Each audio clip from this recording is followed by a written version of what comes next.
piece of me? Do I feel lucky? Well, do you, punk? Good morning, Vietnam! I love the smell of napalm in the morning. You're gonna need a bigger boat. I feel the need for speed. I wish I knew how to quit you. Love means never having to say you're sorry. You do. You'll shoot your eye out, kid. What's up, film fans? Welcome to a new episode. Welcome to episode 245. Welcome to Passion of the Christ, and welcome to the Cine-Men movie podcast. I'm your host, Juan, and I'm joined by the cast. Zach? Hey, what's up, guys? Craig? Yo. Monday. Does it feel like a Monday to you guys? Yeah. Every day feels like a Monday now. Every day feels like a Monday. How's the weekend? Even though we just talked last Monday, it feels like it's been an eternity. I don't know why. I was going to say it felt quick with all the rain and weather. Just felt like every night you were having to do something that took your mind off everything. And then I can't swim, so all that rain kind of freaked me out. at least you can float. Yep. We all float down here. Yep. Going in today's episode, no. But Zach, what about you? What a weekend was it for you? Good weekend, bad weekend? It was all right. Gonna be honest, kind of just having some knee troubles right before the surgery. I'm just like, God damn it! All right, here we go. Just trying to get through just trying to live, as they say. So Zach's body is breaking down. You're gonna end up going into this thing like Steve Rogers and coming out like Captain America. You getting a whole new knee?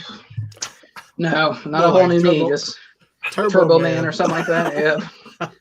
Yep. Not exactly, but something like that. Jamie. Speaking of Jamie, we're joined by Edward. Jamie, oh my God.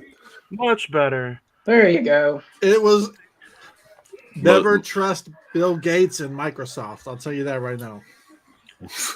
Edward's got some 2K in the background. I'm on the Fox now. Firefox, that works. You got a little creature behind you there, Ed. Yes, I do. I'm sorry. We thought you 6-year-old, And then she just left her kids there? I got a creature behind me too, Ed. Look, I got an ET. I thought that was Cole. Got a little ET behind me. Oh my gosh. He said he thought it was Cole. But let's get into it. May is almost finished. We have 2 more episodes left. We're talking Sicario next week, and then All Quiet on the Western Front in 2 weeks. Yeah. Last week, if you guys want to check out last week's episode, we talked all about Guardians of the Galaxy Volume 3. You can listen to it now wherever you listen to podcasts, or you can check it out and watch it on this YouTube channel, Imisawa Productions, every single Monday at 5:30. May not be all 4 of us, but you can watch at least one of us talk about something, even if it's about, what he's done in his home life in the past week. Yeah. There you go. Social media, you guys can follow all the social media accounts. That's the fastest way to find all of our links to the episodes.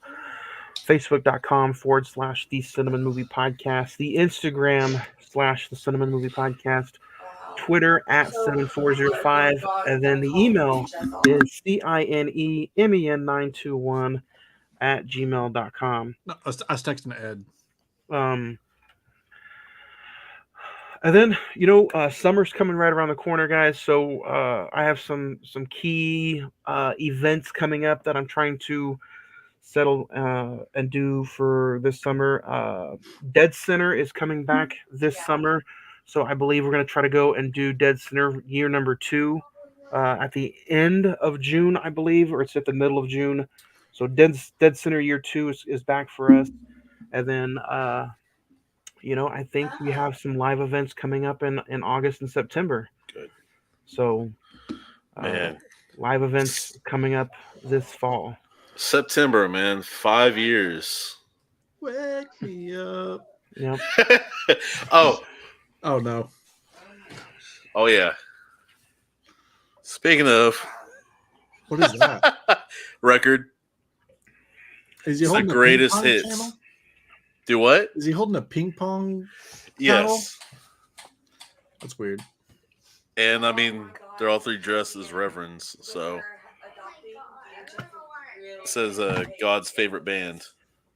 So it's fitting for the episode.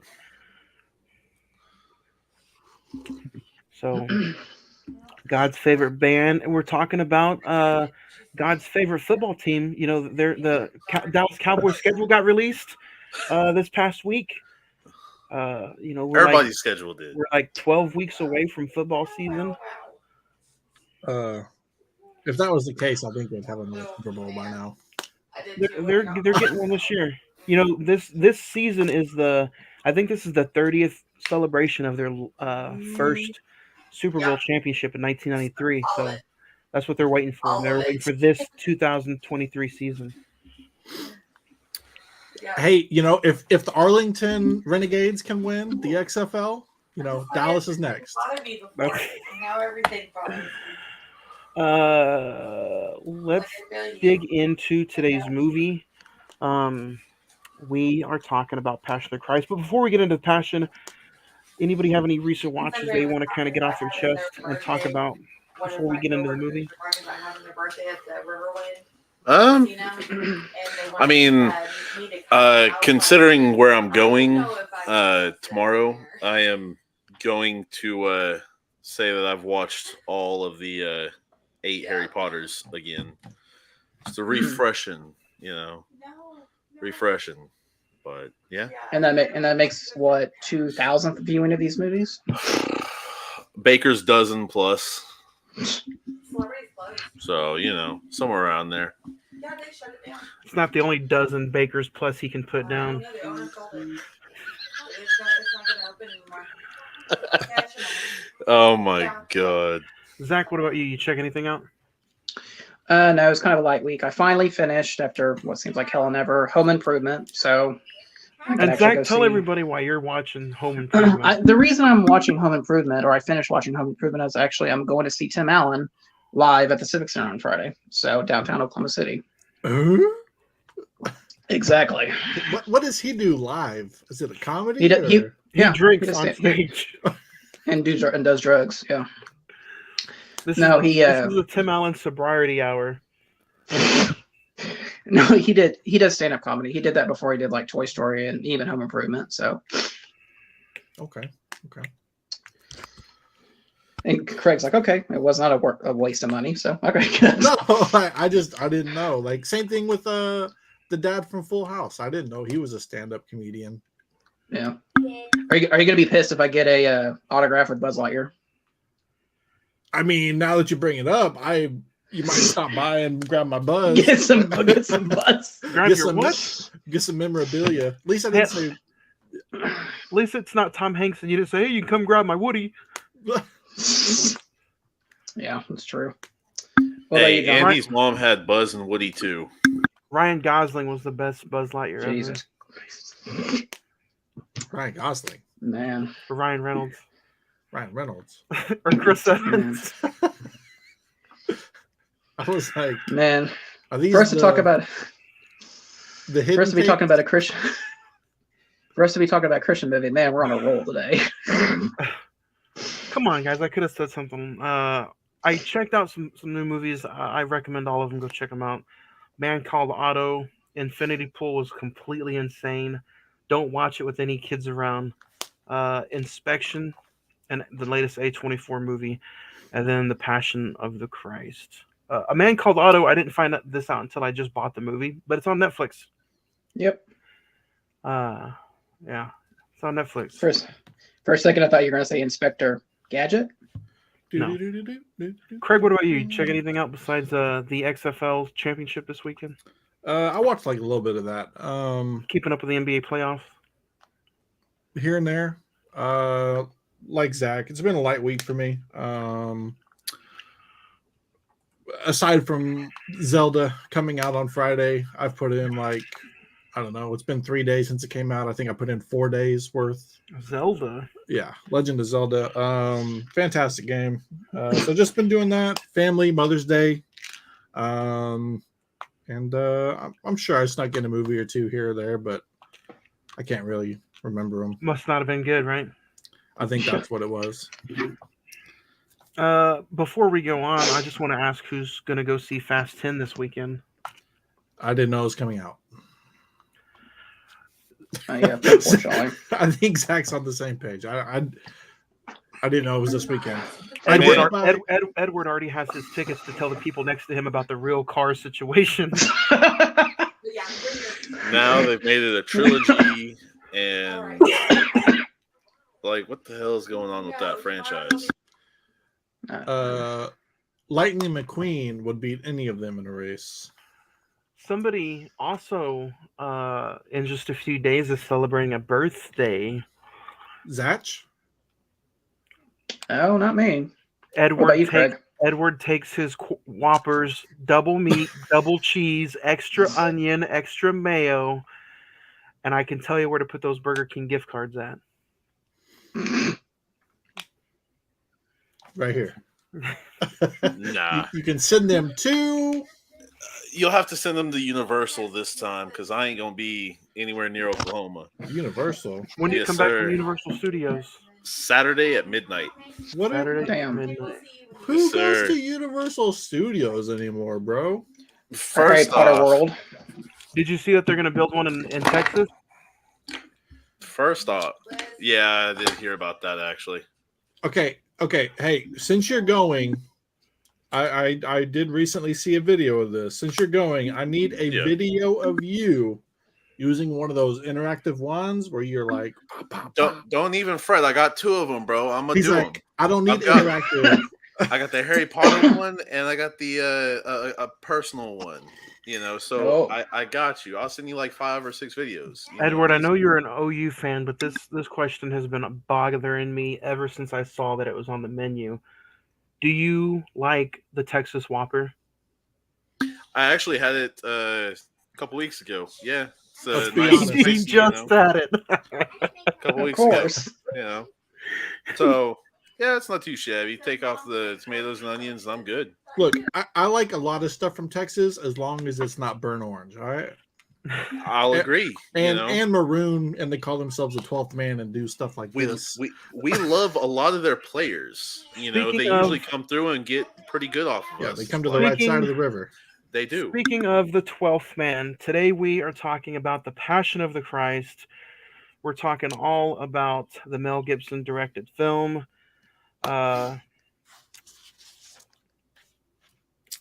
IMDb has it at 7.2, Rotten Tomatoes at 49%, the Metascore is at 47%, while Edward and the Google users like it at 93%. With a release date of February 25th, 2004, it had a $30 million budget, and it grossed a little over $600 million at the box office. The final 12 hours in the life of Jesus on the day of his crucifixion in Jerusalem. Jerusalem. Starring Zach. Go ahead and let us know the top build cast here for your pick.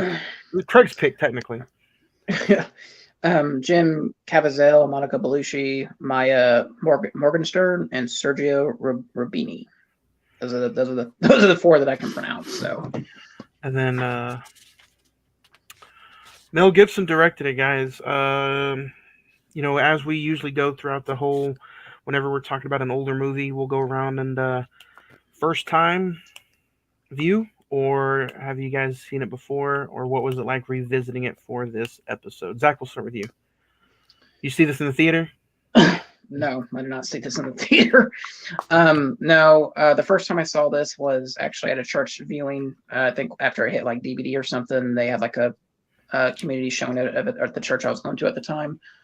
I remember really being wordless. I just felt very numb after walking out of it. I remember my mom asking me, "Do you understand what all that was and the meaning behind it?" And so I haven't seen this movie in almost 20 years. It turns 20 next year. And I just, when he said you're going to do it for the show, I was like, all right, I guess we can go back and revisit that. And it was still a lot of the same feelings, emotions, and put it into perspective for you guys. Like I usually take notes. I couldn't take notes for this. I really couldn't, because it just felt like disrespectful while doing that. So I am kind of let me put this in a different way. I've seen this like 3 times. Yesterday would probably be the 4th time. Uh, I was nervous the first time watching it because I felt like I was watching something I wasn't supposed to. But when watching it yesterday, I threw all feelings, religion, and beliefs aside and just watched it as a film. And I know that's probably the opposite of what some of you guys are going to say or what most people say, but I really tried to just watch this as a movie fan, and I was not. I'm going to say the opposite of Russell Crowe and Gladiator. I was not entertained as just a movie fan, but I did have a lot of questions, and some of you guys got those questions yesterday in the group chat, and I didn't take notes there. As we should probably say, I just wrote down questions. So that's probably what this is going to be for me. Yeah. So I'll chime in, kind of piggybacking off of what you're saying. It's hard for a Christian movie, religious movie, especially one dealing with something as serious as this, to be entertainment. So with that in mind, I went in kind of seeking it as informational, and also, because Almost like watching a movie for school, then, right? kind of. I mean, yeah, you're wanting to learn. You're wanting to just indulge in what it is. It's not, there's hardly any movies about religion, the Bible, that go on to be super successful. And I don't mean to say this in the wrong way, but people are looking for entertainment, whereas this is It's almost more of a niche kind of crowd, for that matter. it should be hitting more, but it's not. It's hitting a select few, and that's just where it is. Well, you kind of hit the nail on the coffin when you said people go into these movies looking to be entertained, and there hasn't been that many religious successful movies. And I mean, you hit it right on the spot. A lot of the like religious movies are like B-rated movies that get straight to direct to DVD movies, to whereas this one, made over 600 million, and it's this one is probably the most famous but yet also infamous religious movie out there. So, Yeah. and Zach, I kind of talked to you about this on the phone the other day. It's tough for Hollywood. I'll say it politely. It's tough for Hollywood to put out a movie like this. This Icon Productions deals probably strictly with Mel Gibson. I mean, Apocalypto, Braveheart, What Women Want, Get the Gringo, We Were Soldiers. So they probably felt like he had the green light to do something like this, and it would generate revenue. Whereas I don't think Hollywood wants to touch a movie like this. I'll put it that way. I would just say, I was going to bring this up later in the chat and the conversation, but I don't think this movie could have been made today in today's world. There's no way. So I know we're jumping the gun like a whole hour into the conversation, but if you don't think it could be made today, what do you think the sequel is going to be about? Do you think the sequel is going to be just as brutal? It has to be if you're trying to be accurate. From my understanding, the sequel, July. Yeah. From what I understand, the sequel is about it's simply titled "The Passion of the Christ Resurrection," and it deals with, from my understanding, the 3 days leading up to his resurrection. It's kind of like the events that took place between him dying on the cross to when he comes back. So I don't think there shouldn't be there's no way it should be as graphic as this. Yeah, now that we talk about it, I'm thinking in terms of movies. Like, if the first one's like that. No, this. What happens, that is probably the peak of the most graphic stuff you're going to see in terms of this period that he's trying to put on film. Well, it's kind of depicting one of the most horrible, horrid, and honestly, one of the worst ways to actually die. I mean, crucifixion, like the other two guys who I think were like thieves They or were, something like yeah, that. thieves. Mhm. You know, they actually just gone and got crucified. Like they had one side of it. Yeah. He, on the other hand, you know, and if I'm And not if I, mistaken, this is your first time watching it, right? this is my first Right. time fully throughout. I've watched it up until midway through the whipping scene. Same thing with you, Fred, Before. right? No, yeah, this was first time ever, and I think it hits me personally. It hit a little bit different with me being of this age. You know, Zach, you said you went and saw it in church. I had that same opportunity with my mom. She asked me if I wanted to go see it, and I said no because you know, she was like, it is fairly graphic, and you know, if I went into it then, I don't think I would have had the full understanding of what it actually meant or what he was actually trying to represent. You know, and I actually went through and I'm reading Mark as it stands to kind of Okay. you know, personally, and you know, it kind of lined up with this movie to kind of get a grasp of how it was being depicted on film compared to the actual Bible. So it does. So in that book of the Bible, it does talk about this to an It- extent, or kind of it- fully, or Does talk about it. It doesn't hit how brutally beaten he is prior. okay. Because I mean, apparently there are documents out there that Yeah. have survived that are like some actual witnesses, eyewitness accounts of it. I don't fully know. This is just some of the stuff that I've looked into, and you know, like the whips, those were literally like small nails or thorns They're or like whatever hooks. Yeah. that literally would rip flesh. And I Yeah. mean, as you've seen when he did the desk at first and then pulled it, and he's Yeah. like, you know, brushing his desk off, like wood's a heck of a lot harder than our flesh, man. Yeah. And that right there is kind of what signifies, because the first objects were like what, just strips of Just sticks, like basically. yeah, like twigs. And I'm sure that hurt decently Oh, yeah, for sure. enough. You know, it wouldn't be fun to take a beating from those. But then they ramped it up after he stood up and showed, you know, okay, I've still got strength. They ramped it up Yeah. to like 20 levels higher, in just insane amount of torture and pain, for that matter.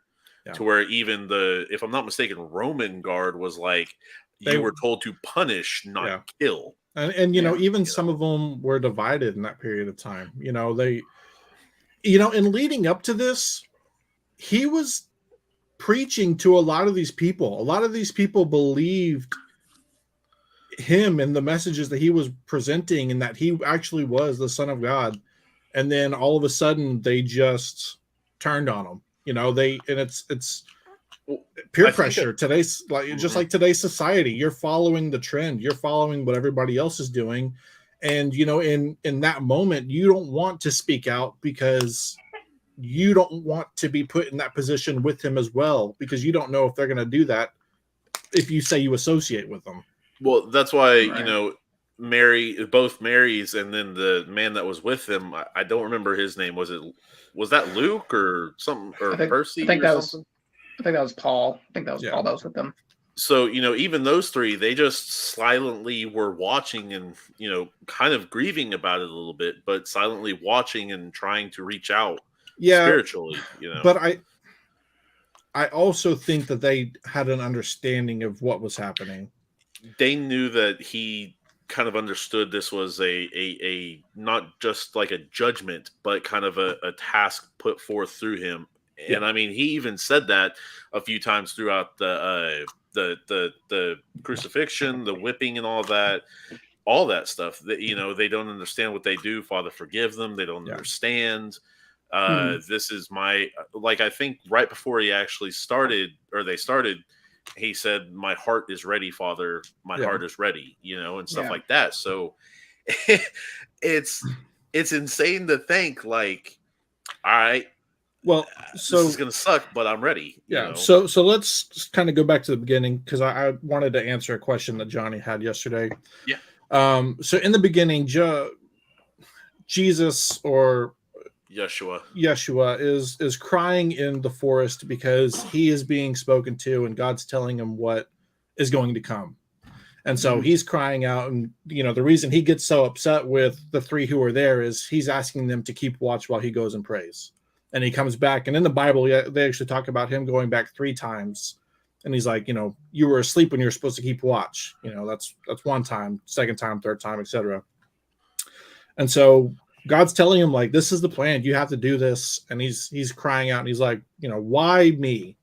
Out of everybody, can't this be passed on to somebody else? I'm your son. Why are you having to do it to me? And so that's why he's crying. And then while he's doing that, that's when the devil, which is played by a woman, but I also explained this to Johnny. Mel Gibson wanted to portray something that didn't seem natural. So the eyebrows were shaved, she was shaved, just didn't look like male nor female in the film. And so she's sitting there, and she's tempting him. She's like, you don't have to do this. Who is this that you're speaking to? And that's basically what he's trying to prevent, is her from being able to tempt everybody. She's tempting him into sin, and that's what this whole movie, this whole book story is based off of. Yeah. So that's, to answer your question, that's what it is. And I had that written down in my question, or in my questions. I also had there's some really dark scenes about after you meet Mary, and then you have Judas is the one who they sells him out. Yeah. You have so many. I think I only counted a few, but like the demon CGI scenes, almost, where the demon turns around and kind of have a little jump scare in between. I thought some of those were like pretty freaky. What did you guys think of the flashbacks of him, like in his carpenter days, and pretty much before all this stuff was going on? I liked Mel Gibson's direction of this. I thought was well done. Looking at it as a film fan, the fact that he kind of sprinkles in like little flashbacks or memories, like when he's like carrying the cross through the city, it's just like, oh, this is one where he was preaching up on a hill, or this is one when he was talking to his mom while he was making a table, breaking this bread is one, during the Passover. Yeah. So I thought it was a good choice to say, this is horrible. I mean, what obviously what you're saying is horrendous and awful, and but there were moments in his life that really that were significant to him, or as you read in the Bible, that was very important going forward. Yeah. And it's if religious or not, the story really tells the tale of, as you can look at it and say to yourself, like, as a person, yes, people are going to do you wrong time and time again. I mean, he tells, I think it's Peter, you're going to deny me 3 times before the rooster crows. And, he's like, I don't know this man, whenever he's being beaten. And he says that you're associated with him because you look, I think it's Galilean. And, he's like, I don't know this man. Says it once. And he looks at him, and you can just see in his eyes, like, he knows what he's doing because Jesus told him he was going to do it, and the fact that you're able to go through all that. And when it finally happens, he hears that rooster crow, and he's like, you know what? He told me this was going to happen. You just see that fear in his eyes. I think that was really, Mel Gibson hit the nail on the head when he did that scene, because it just speaks on so many levels that people are going to, you can be friends with somebody one day, and they're going to deceive you, and they're going to lie and say they're not associated with you when times get tough. And you can take that to any part of your day. And, it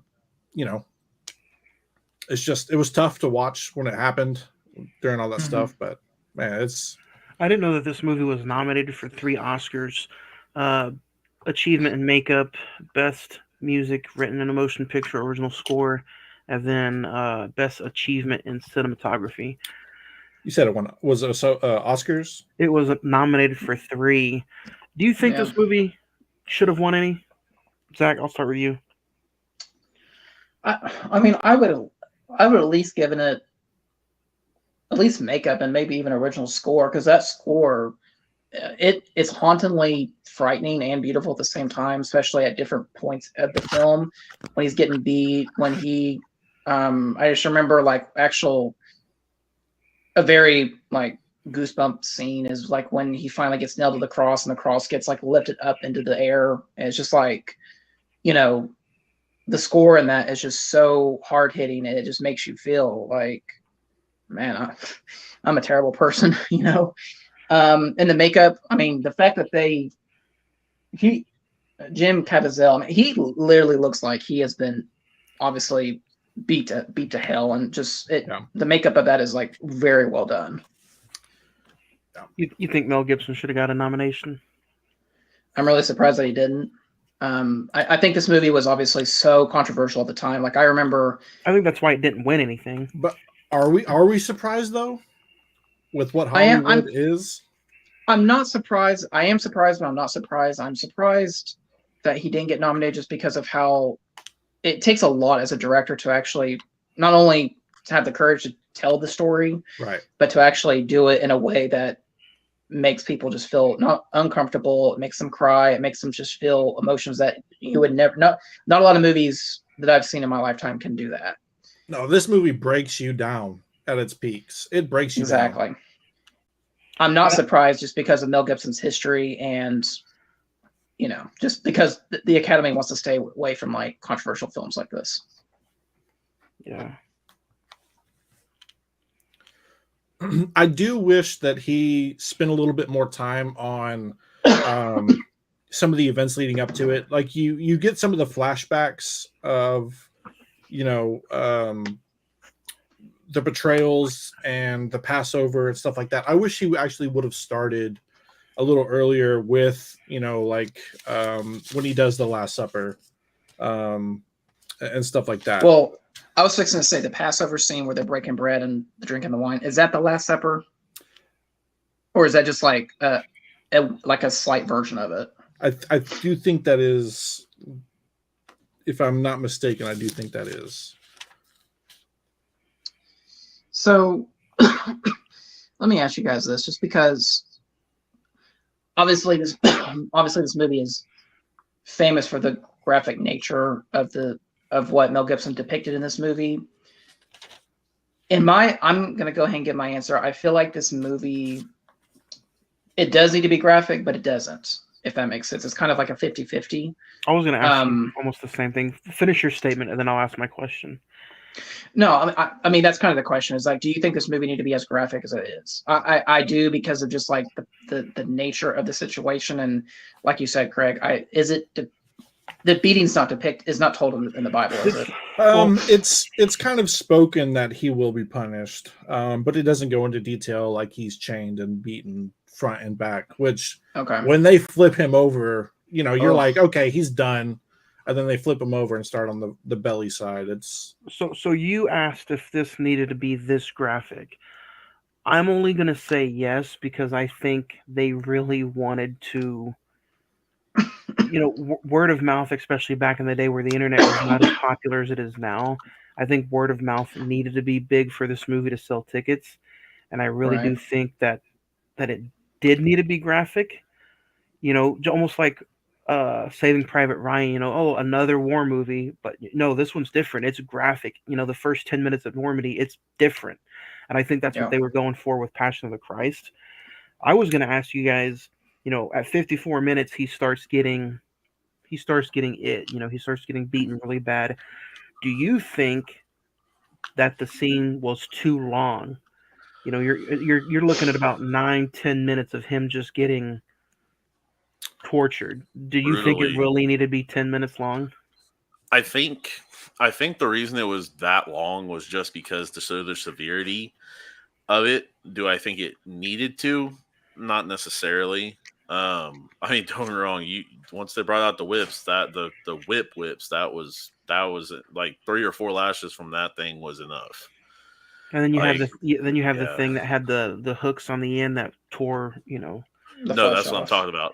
That's the whips that I'm talking about. Those are insane. Yeah. That's horrible stuff. Like I said, for how non-existent they talk about the actual beating part in the Bible, for him to come out and do that, I think his purpose in doing so was to shock people who thought they knew what the crucifixion of Jesus was. Yeah. And I think it's I would- to really drive in the idea that he went through, like you said, Zach, hell in Hell order on earth. to do this for us. What do you Yeah. think about right before that scene, right before he gets beaten? You have the Barbas scene where they release him and they let him go, and they're the guy who's making the ruling, making the trials, like He he doesn't only want needs, to do it. right. Yeah. Well, I think you have to look at that in two different eyes. One eye is a modern and one is an ancient. So the one eye that's modern is like some dude who is kind of crazy and is religious to an extreme extent versus some murder. I think the crazy dude's just going to be fine. He might have some people that are cool with him, but whatever. Yeah. He thinks he's some messiah, whatever. Yeah. To where the ancient eyes, that was a huge thing back in those days. That I mean, Right. you're claiming to be a messiah. It's not necessarily that people think you're just crazy or something, but some people will think, and it grows and grows and grows and grows. Yeah. And I mean, today it'd be kind of just look like dude's on something. But like, at the same time, you can watch that and you can be like, man, people are truly evil. But at the same time, it's how forced were some of these people's feelings in order for it to occur. You know what I mean? If there's divine intervention for this to actually happen so that our sins can be paid for, he goes through the most grueling crucifixion of all time, the most grueling death of all time. And, it's like, yes, these people were angry. And yes, these people were like, oh, let's follow along because they're saying this. And, it's group interaction. One person tells another, and the group gets bigger, gets bigger, gets bigger, gets bigger. Those people were truly just evil, laughing at him. And, whenever he is getting beaten, they are getting divisive. People choose to, guy puts the sponge on the spear to give him a drink right before he takes his last breath. So some people did feel guilt during that time, but they still went along with it. So, it's just like that was my question during this movie was, how much of it was people's real intentions and how much of it was crowd and divine intervention. Like if God's making it happen and he's making him get crucified, like how much of that was it? What do you guys think of the pointing of the fingers that Mel Gibson wanted to make this movie to make the people, how can I put this without sounding? Mel Gibson wanted to make this so hardcore as far as like what they did to him just to get his point across from, the people who were doing the actual crucifixion.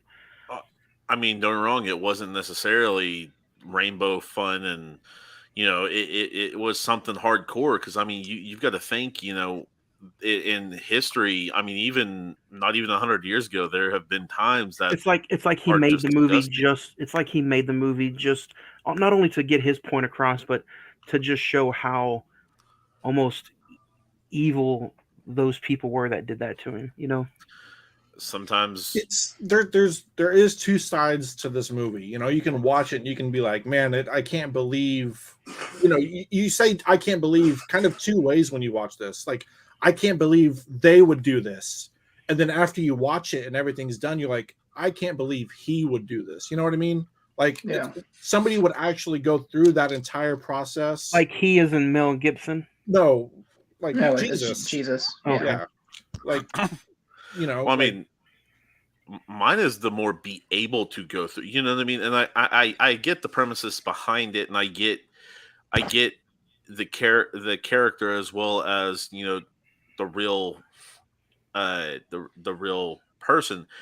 But you got to think there would probably be nobody alive today that could go through three-quarters of that. No, they would, at all. Like the beating would be it. They would never leave that stump. I think I was about to say, I think the first part of it, a lot of people could go through that.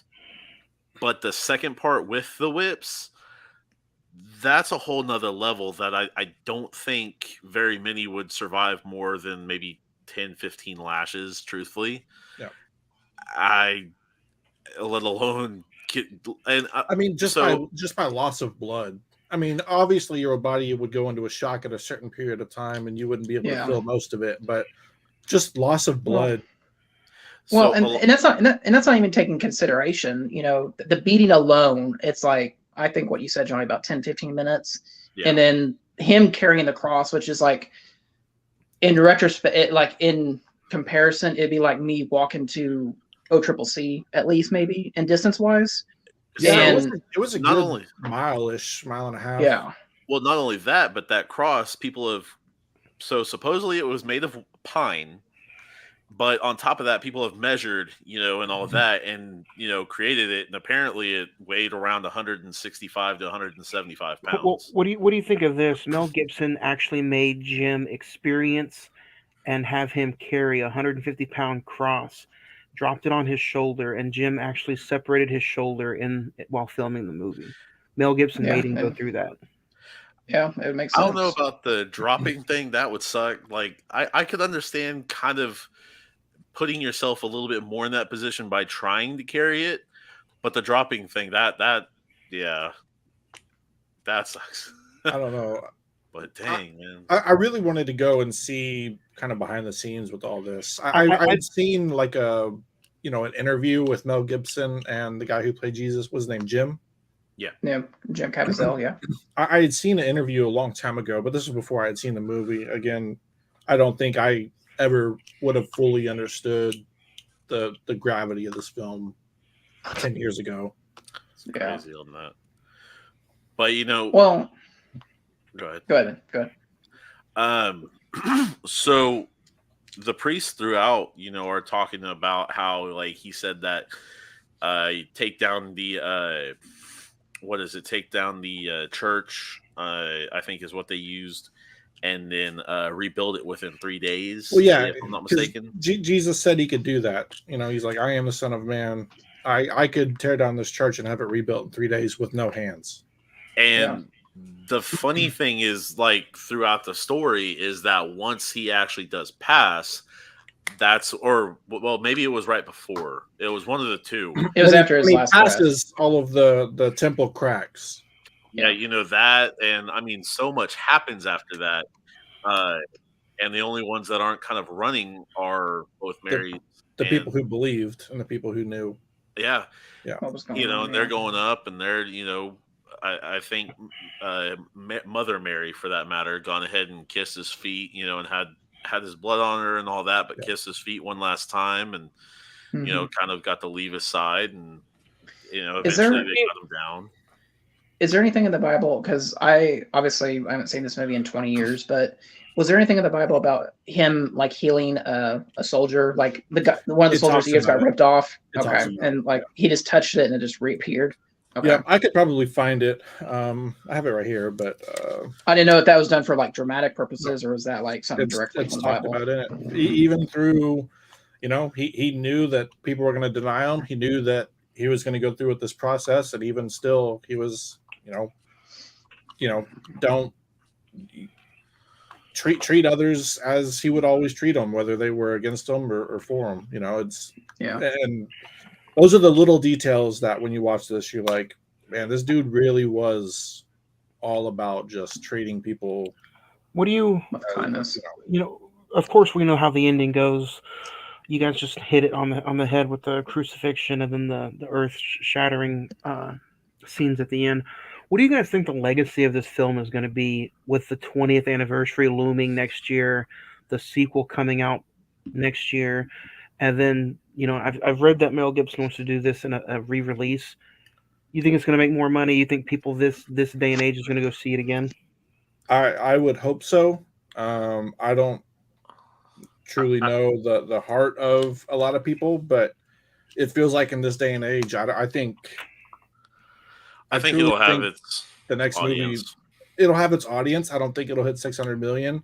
No. Hopefully, with it coming out, people might go back and revisit The Passion of the Christ. I do think that this movie, you sit there and you look at some other books based on the Bible, and they're nowhere near the quality of this. And that's the thing. Like you talked about it earlier, Craig. It's just like brick. the rest of these Christian movies, and I don't mean to sound terrible or anything, but they're just bad. You know, it's just like they're. I'm not gonna say Low they're in it to make production. money. They're low production. It's just like they don't take the time. Yeah. And like that. Well, Like what was the? It, You it's talking about like not. movies like Courageous? It's not just the Yeah, time. Fireproof. Yeah. It's essentially movies are bets. They're gambles. You have Yeah. to present them to production companies, and they have to say, okay, we think this movie is going to make this much money. And so they go off of a percentage of that, and that's what they give you to make the movie. So if you go to a production company and they're like, this movie's only going to make 30 million, here's 5 million to make the movie. Of course, you're Yeah. not going to be able to get the best actors, the best equipment, the best makeup, et cetera, et cetera. And that's why I think this movie was able to succeed, is because Mel Gibson had the people back him. And, you know, he only had 30 million and it made over 600 million. So you're asking yourself, why isn't there more movies like this? You know, it's in 2004 making 600 million, you're up there with Lord of the Rings. Yeah. Yeah. I mean, And I think this was like the same year. fourth.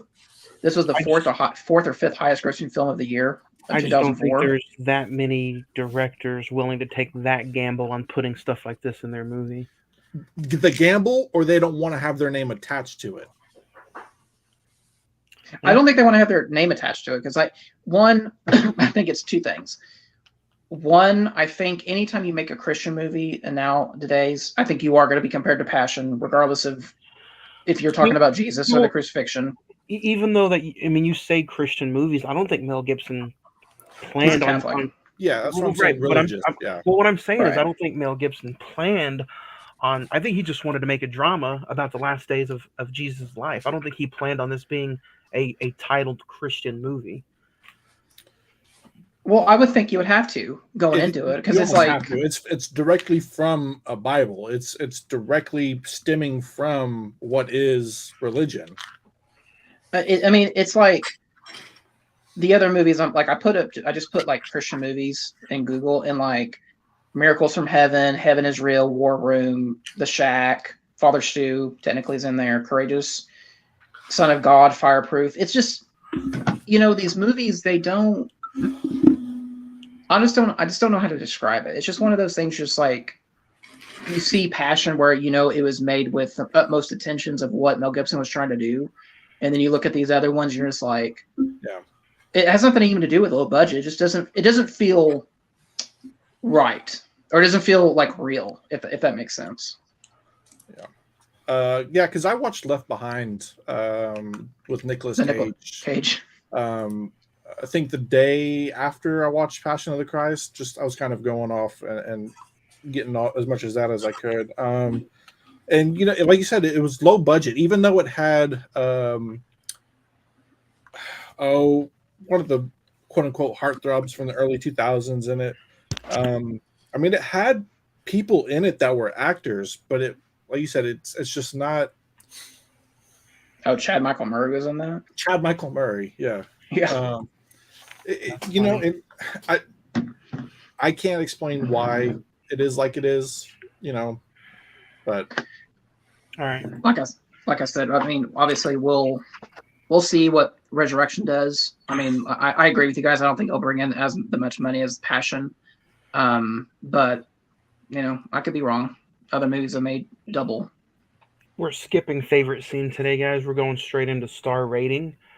Zach, we'll start with you. I'm going to skip star rating.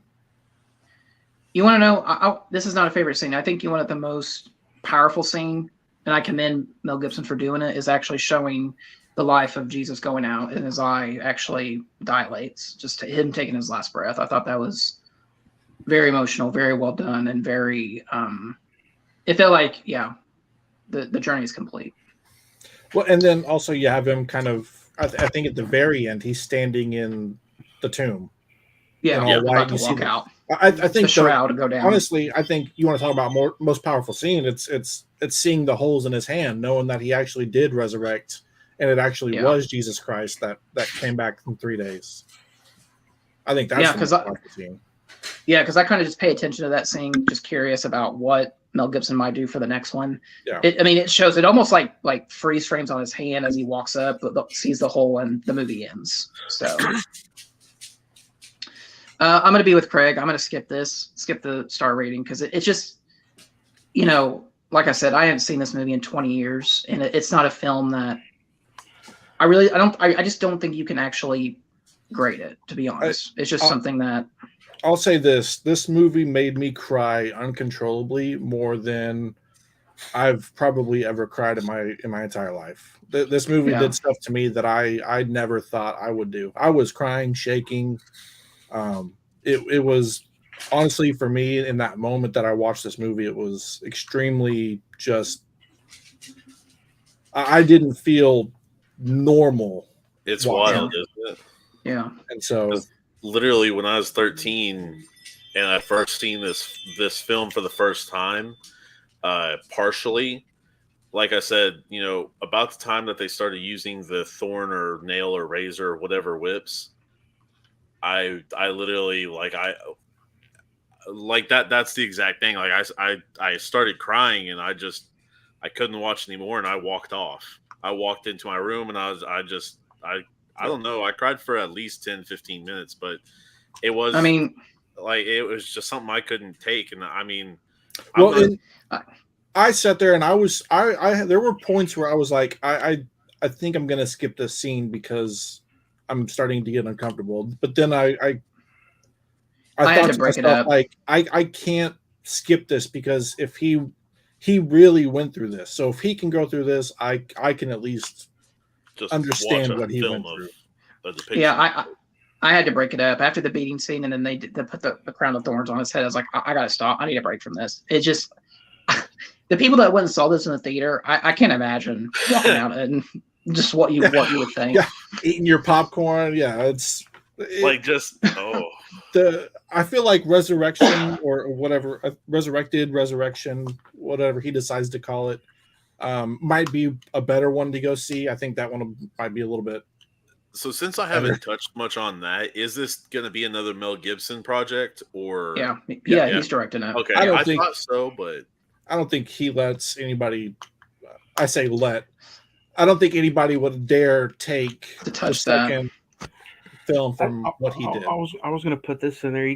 You imagine you said, could you imagine the people sitting in the theater eating this, watching this, eating their popcorn?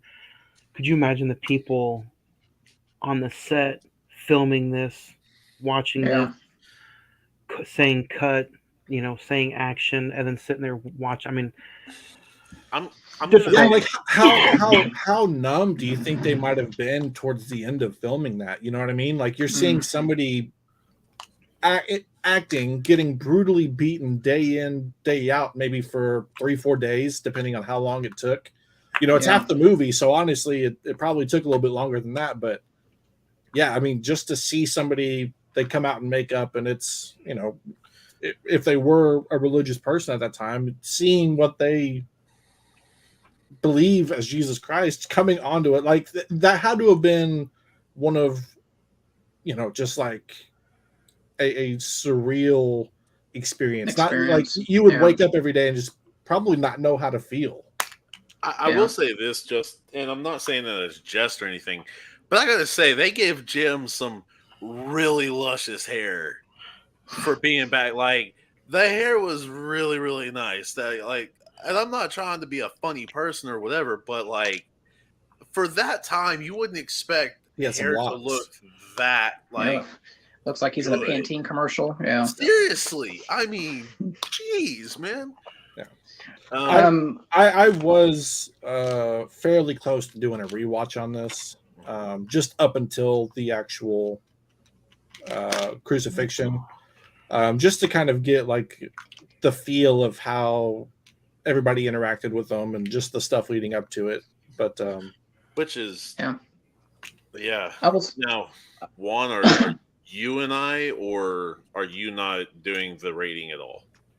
I don't care on either way. I'm just asking you, because I mean I respect for both of them, but if you want to, I will. If you don't, I won't. So next week, guys, we're talking Sicario, Monday, May 22nd. Back in the day, me and Edward talked the second one, Day of the Saldana. Next week, we're talking the second or the first one. Emily Blunt, Josh Brolin, Mr. Del Toro. I think this is going to be a fun rewatch. I haven't seen it since me and the old Ed did the episode a few years ago. So, and this will be the first time I'm checking out the 4K Steelbook. So Oh. I'm excited for next week's rewatch for Sicario. Also you have who else is in there? John Daniel Bernthal's in Kaluuya. there. Daniel Kaluuya is Yeah, in there. Daniel Kaluuya. Yep. So I think this should be a fun rewatch, and then we end the month of May with uh, All Quiet on the Western Front, a 2022 remake. No Fast 10? No Fast 10. I think we're going to skip out on Fast X and all the CGI characters that might be in there. So news did break that Dwayne Johnson has a cameo at the end of the movie. So I think they let that slip. Of course, I can't keep anything a secret, so. No. But guys, next week we'll talk. Are we doing mailbag? Sicario. Next week we will touch on the mailbag after the finger tips of this episode of Passion of the Christ. Well, you said a lot of people have been emailing in. I want to hear some of them.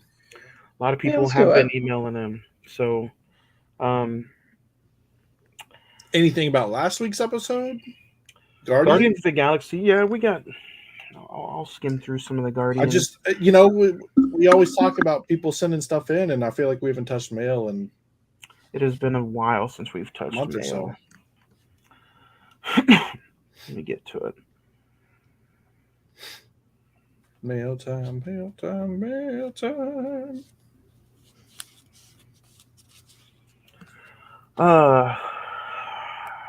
Phasma 616. Guardians is probably the most overrated film I've seen of this 2023 year. 6 stars. Steven says, I can't believe you guys would come to the conclusion of a Passion of the Christ episode. Have never seen it, will never see it. That stuff does not need to be on TV. Gabriel says, one of my favorite movie theater moments growing up was when my family took me to go see Passion of the Christ. It was eye-opening and completely changed my young adulthood. 8 stars. Sam G69 says Guardians of the Galaxy Volume 3 was probably the best Marvel movie since Infinity War. I think it was also better than Endgame. 10 stars. Oh, wow. Natalie says I cannot wait for you guys to review Spider-Man Across the Spider-Verse. I got my ticket already.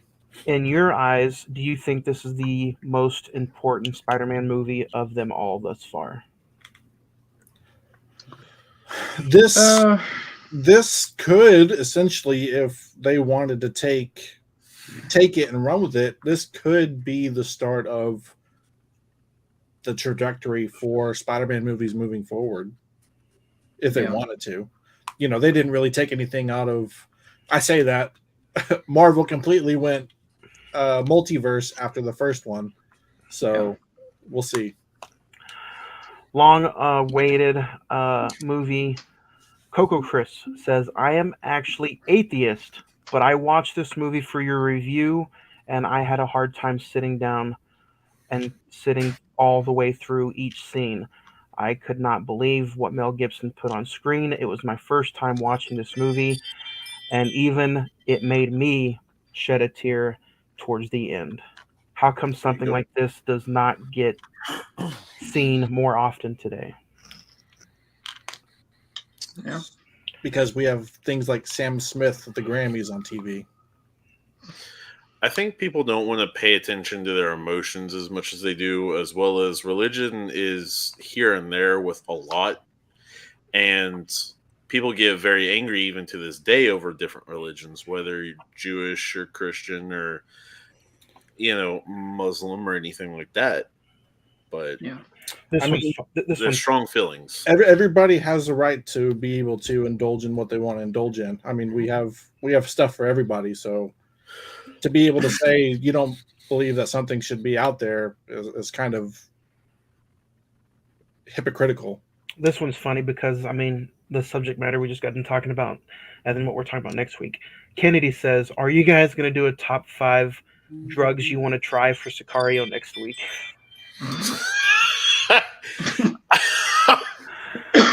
No top 5. No top 5 next week. Zach will let you lead with that one. I mean, that's a very interesting offer, but no, I'm good. I think we'll skip that. I agree. And we'll end with this one. Quentin says, "Do you think Star-Lord will have his own movie, or where do you see him next in the MCU?" Disney Plus series, or he might show up in like I'm trying to think of what's coming out. If they do another Thor, maybe, which I don't think. I think Chris Hemsworth's done, but we'll see. Since Rocket died or almost died, you think he would be in like maybe? I don't know. I would probably say I would agree with you, Zach. I think he's in the Disney Plus series. Yeah. Well, damn. Could have warned a brother for a second over there. Oh my God, I forgot you haven't seen it. Which one? What? I haven't seen Guardians 3 yet. Wait, I don't know what you're talking about. Yeah, I don't know what you're talking about either. About a Once it basically Rocket almost died or did. No, he's talking about the Christmas special. I see the smile. Yeah. It's Monday, bro. I just love Smiling. Smiling's my favorite. Smiling's my favorite too. I'll believe you more on that, but yeah. Other than that, guys, at least you didn't spoil the real spoiler twist of the movie. What, Drax dying? No, I'm just kidding. Speaking of spoiler, that's the spoiler for next week. Is we're talking Sicario from 2015. Guys, any thoughts on Sicario next week? Zach? Yeah, excited to rewatch it. I haven't seen it in a while. So, Ed, have you seen Sicario or have you just seen the second one? Man, I'm going to honestly say I don't remember if I watched Sicario, the original, or not before that.